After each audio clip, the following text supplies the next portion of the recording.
So today I'm going to be taking a look at the Tudor Pelagos. I owned the blue one about a year, maybe 2 years ago, and now I have the black. So let's see how I kind of got on with it, and let's get into the review.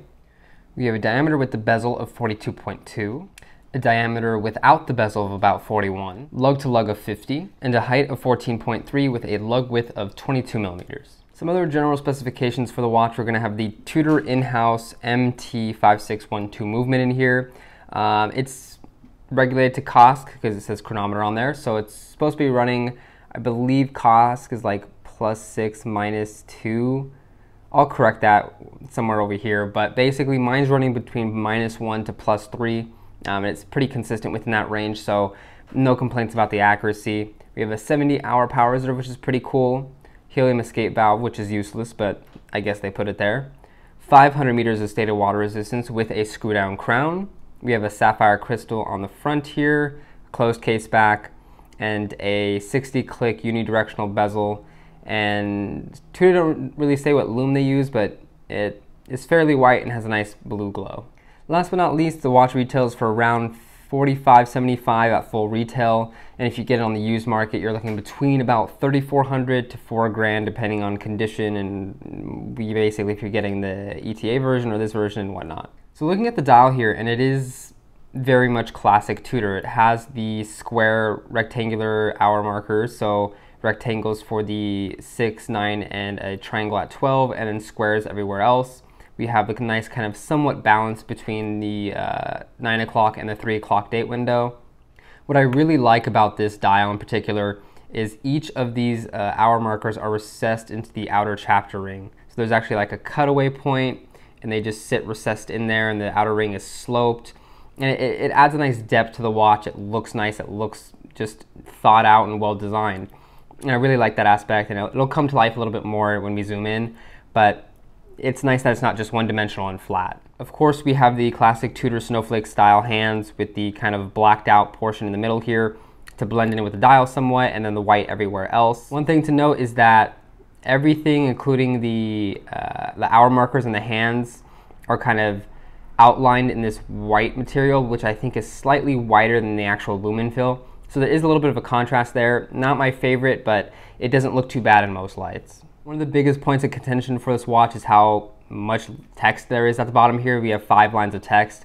Me personally, I actually prefer more text because it's not like you're always reading it. At further away distances, it kind of just becomes a mass of text on the watch. And for me, I think the older version had 2 lines. So you had had basically 2 lines here and 2 lines there, and it creates a kind of square symmetry within the watch. Where with this one, you have these 5 lines of text, which creates kind of like a stronger triangular symmetry. And for some reason, I just like that look more. It appeals to me more. I thought I would have liked the 2-liner more, but after seeing them both, I do like this one more. At the end of the day, it's all personal preference, and maybe try this one on even if you don't like it, because it might surprise you. One other detail I really like about this dial is, again, we have this sloped chapter ring or rehaut or whatever you want to call it. But it's nice that they put the seconds track all the way on the top on the outside. And it again adds to this kind of depth effect because the seconds ring is kind of the closest part to the crystal, and the rest of it is like down below on the base kind of face of the dial. And it's just a really nice effect. It's a nice attention to detail, and I just think it's really, really well kind of architectured. So zooming in here nice and close with the Tudor, we can see it does have this kind of black eggshell texture to the dial itself, as well as to the rehaut. Basically anything in black has that texture to it, and it's nice to see it kind of on the base handset too, because one thing I like is all the kind of tones on this watch are in like harmony. The black of the bezel is really consistent with the black of the dial and the black of the hands, and it's nice to see that consistency. Zooming on both the second hand and the hour hand, you can see that kind of black coating isn't perfectly applied. It's a little jagged or crooked on the second hand, and it's actually a little bit of splatter on the hour hand itself. But it's nice to see that, you know, this black texture has a kind of porous, dimply quality, and the same thing is true for the white elements on the dial too. And I think at this magnification you can tell the kind of stark whiteness of the hand and the kind of slightly yellowish cream leaning of the lume do combat each other slightly. I really don't know if you could get a perfect match between those two. I would have preferred it if it was a little bit closer, or if they maybe matched the outer white with the cream of the hand. Either way, it is executed the way it is. It doesn't look too bad, but because all the text on the watch is in this pure white, I would have preferred the Lume fill to be as close to that color as possible.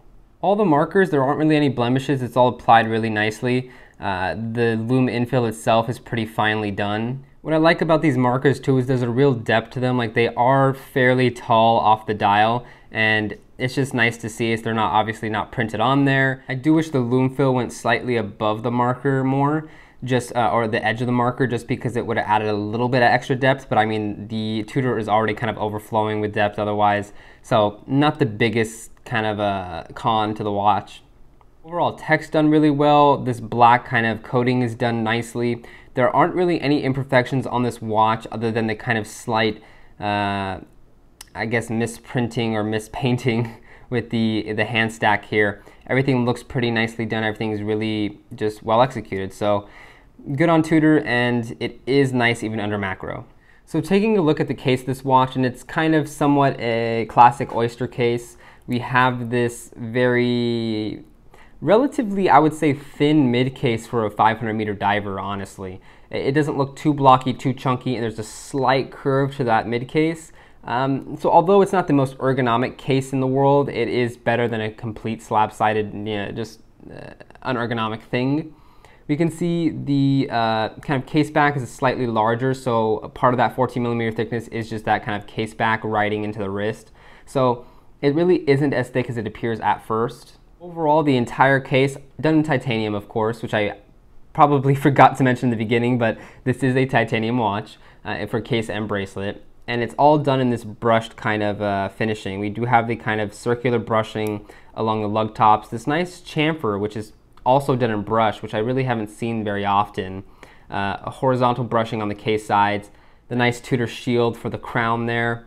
Really nice knurling to the crown as well. Pretty easy to grip. There's a very kind of audible click out to the crown action. So it is a pleasurable crown to operate, winds really smoothly, feels nice in the hand and just in day-to-day operations. The bezel here has a very, very fine knurled edge to it, or a coin edge to it. It is very easy to grip. The bezel has a very solid and pronounced kind of click over. It feels pretty much really nice to operate. It's, I think, one of the best bezels out there. Of course, it is a 60 click. But I mean, how many people are really measuring in between minutes? I don't think many. The nice thing about this watch is there's like zero back play. If you do kind of move it over, there's a little bit of play just to move it back into position, but there's no back play overall.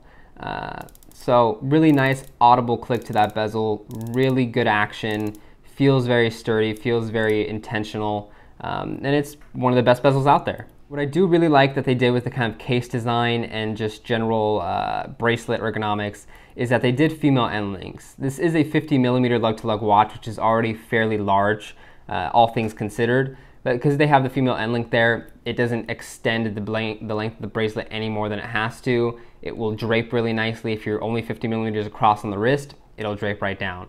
So that's nice. We have a classic kind of just 3-link style here. A little bit of, I think, fatter or longer, wider in the middle than a normal oyster style bracelet is, but really comfortable. Lots of kind of little holes in between to allow aeration of the wrist. It's kind of curved underneath in like a little arc, so it allows a little bit more aeration when it's actually on wrist. We have screws in here, which is surprising for a titanium bracelet. Most use pins, so I don't know if Tudor does a special coating with inside the kind of pinholes to make it take screws or whatnot, but nice to see screws on the bracelet. Of course, really nice bracelet here from Tudor, one of the most comfortable and just well executed ones I've ever experienced.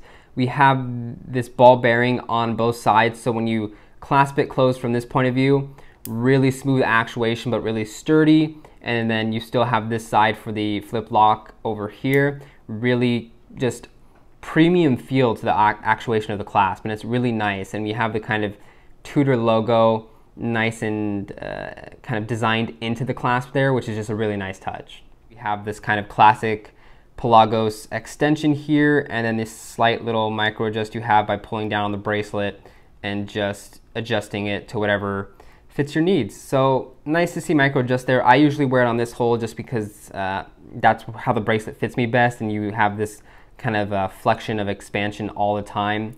Really just kind of beefily engineered, and I don't know how kind of it would last over time overall, but I'm assuming they kind of have parts and are able to replace it over time. And lastly, plain Tudor case back. I believe this is done in stainless steel because the knurling wouldn't have a fit with titanium, I believe. Overall, classic utilitarian, nothing crazy, but yeah, not too bad. So moving on to how the watch wears. Earlier I was wearing my Seiko Sard. This is like about a 40mm case, so it'll give you a kind of approximation of how this 41/42mm diver wears. So here we have the watch on my 6.5-inch wrist, and it is on the larger side, obviously. It's a larger watch, but I think it still sits nicely within the bounds. It doesn't overhang on the sides at all. You can still see there are links to the bracelet visible. So this is kind of near the upper range of what I can comfortably wear, but I don't think it's too large at all. Now, honestly, I was expecting it to feel a little chunkier and kind of more uncomfortable than it is. I think because they made this huge diver in titanium, it kind of offsets a little bit. Because the diver is actually 41, not 42, it still does wear a little bit better. So it is a beefy watch. It has a 22mm bracelet, so it isn't kind of elegant by any means, but it does wear well, and it does look nice, and I enjoy wearing it, and the clasps just is really comfortable. I mean, you do have a diver's extension here, but no one's using that, and if you do, there's plenty of other videos on how it works. You just kind of push it and it comes out. I don't know if you can use it on wrist. Yeah, it doesn't look like you can use it on wrist, but that's how that works. Looking at the side view, again, it isn't the most ergonomic and conforming case, but it doesn't dig in uncomfortably into the wrist. It does kind of sit on the wrist fairly. It doesn't rise above the wrist too much, which is nice. Because you do have this kind of up and down mobility from the clasp. You don't get any sharp edges in the actual case itself, which is nice. It wears comfortably. It feels good on wrist. It sits, slightly tall, but I don't think bad by any means. It's not the slimmest watch, but it is a 500-meter diver, and I think for that, it still looks good. And then one thing to note, I think I mentioned it in my blue Pelagos review video, but there's so much articulation in these links there that it really will conform to just any wrist size. It's a really comfortable bracelet and probably one of the best I've ever tried. And it's nice that it's in titanium too. It's interesting because I guess these are just like thicker milled links. It feels a little bit more substantial than a typical titanium bracelet does, and it also might be the clasp too, but in the end, it is nice. It is good. I think that they offset the weight a little bit by making it titanium. And yeah, it's a really cool bracelet and really comfortable fit. Here's a combo that I think is pretty interesting. This is a just classic kind of suede from cheapest Nato straps. I think the tones work really well with the kind of matte color of the dial and the bezel and just of the ceramic itself. And I dig it. I mean, it is a diver on leather and it is a kind of thin leather, but I think it works. And there we have it on wrist, really comfortable. Again, not a dress watch by any means, but I think this is a nice, cool, casual look. One thing I didn't mention is the bezel is ceramic, and I really like that they made it a nice matte color versus that nice shiny ceramic because it blends in, as I said earlier, really well with the rest of the black elements on the dial. Here we have this nice green FKM rubber strap. I just think I bought this off of Amazon. I think it pairs really well with the black because you have this kind of nice matte black. You can have a little bit more fun with colors of straps than you could with the kind of bright blue Pelagos. But yeah, this is a cool one. And there we have it on wrist. A little bit of a thicker look, I think, a little bit more substantial in the strap than kind of the bracelet is on wrist. But I still dig the look, and it is comfortable. And then here we have this nice one-piece silicone Nato from Benchmark straps. I think this pairs better with the watch than the kind of standard rubber strap it comes with. It just looks sleeker, it's really thin and low profile, and it helps it kind of lay better on wrist overall. And I just really like the look of it. Really comfortable, nice monochromatic look, super sporty. I'd probably wear it on this if I decided to go into water rather than the bracelet or the other rubber strap. So nice, cool look. And then here we have it on my classic white Archer silicone strap. Really nice, ties in nicely with the monochromatic theme, pairs well with the white elements. Of course, the white isn't perfectly matched, but I think it's close enough, and in most lights, most people won't notice, so it looks good to me. There we have it on wrist.